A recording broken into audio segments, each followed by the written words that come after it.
Some of the other videos I've done have been about car repairs. It's been about some of the guns that I have. One of my other passions is comic book collecting. So I wanted to do a video that talks about some of my favorite comics that I own.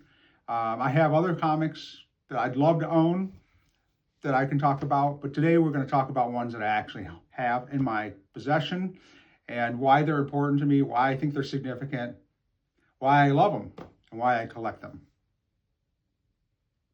Amazing Spider-Man number 300, covered by Todd McFarlane, published in 1988.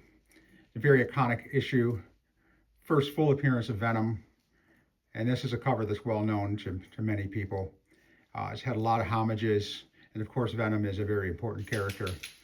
So significant to me because I remember it hanging on the wall of the comic book store for $20, and I was paying for my comic books with pop bottle returns.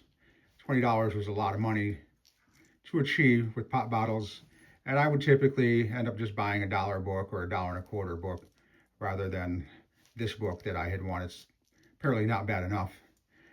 Significant to me, and I think just great artwork by Todd, the Todd father as we call him. Very, very glad to have this in my collection and didn't manage to get it until just a couple of years ago.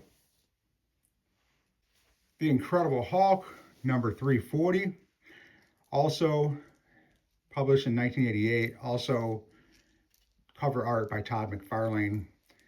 This is the Wolverine versus Hulk issue, and also very iconic. You have that really cool reflection of Hulk and his rage on Wolverine's claws. I did get this one just recently, a couple years ago. It's a newsstand, so you can tell by the barcode there. I have a little bit of spine damage on it, but really glad to have this as a part of my collection. I think any comic book enthusiast will be thrilled to have this one. It's just great cover art. Another great example of Todd McFarlane's artwork. It's a good thing that Todd didn't limit himself to Marvel Comics. So another great Todd McFarlane cover. This is Batman number 423, also made in 1988. It's a really interesting, dynamic image. Some people will have a little fun with the fact that he must have 3 arms.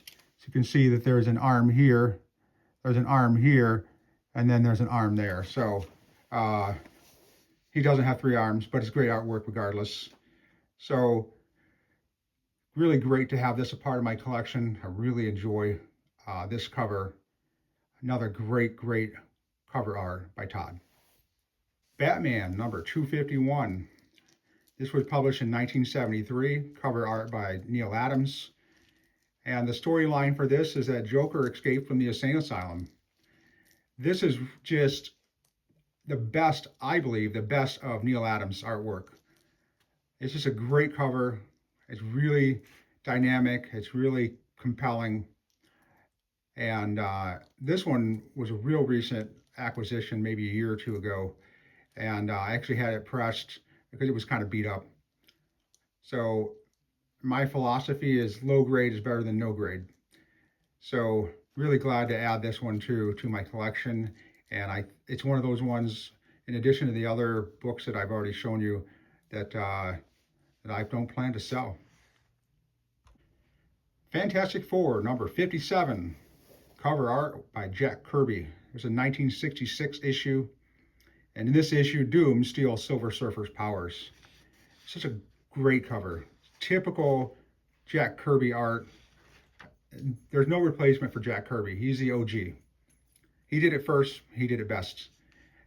This is really indicative of the kind of artwork that we expect from Jack Kirby, and I very much enjoy having this in my collection. Silver Surfer number 4, years 1969, cover artist is John Buscema. This is the first battle of Silver Surfer versus Thor and the second appearance of Mephisto. This is my second copy of this book. First copy I had was really beat, missing the back cover. It was in sad shape. So I had the opportunity to get this book from the Bookery in Ohio, And I drove all the way down there, hour and a half to get there, and I grabbed this book. It's got a nice color breaking crease here. I had that sent out for a press. Looks pretty good, got a great price on it.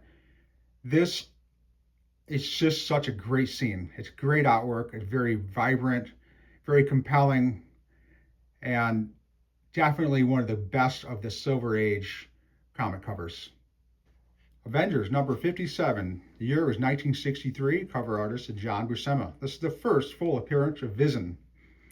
Really compelling cover, great artwork. This was a book that took me some time to get. There was a big push to grab these during the TV series WandaVision, and I was a little late to getting on scene for acquiring a copy, but finally did get one. It's not in the best of shape, but I have it, and that's good enough for me. Marvel Superhero Secret Wars number 8, 1984, by Mike Zeck. This is the origin of the black symbiote costume, which becomes Venom. It's a newsstand, and this one is just another great cover. Slightly awkward pose by Spider-Man there, but it's also a very iconic pose. And just a really great one to have in your collection if you're able to get one. I think the typical price around this time is 100, 150 bucks. I would definitely advise grabbing this one if you can. It's going to go up, and this is just a great book to have overall.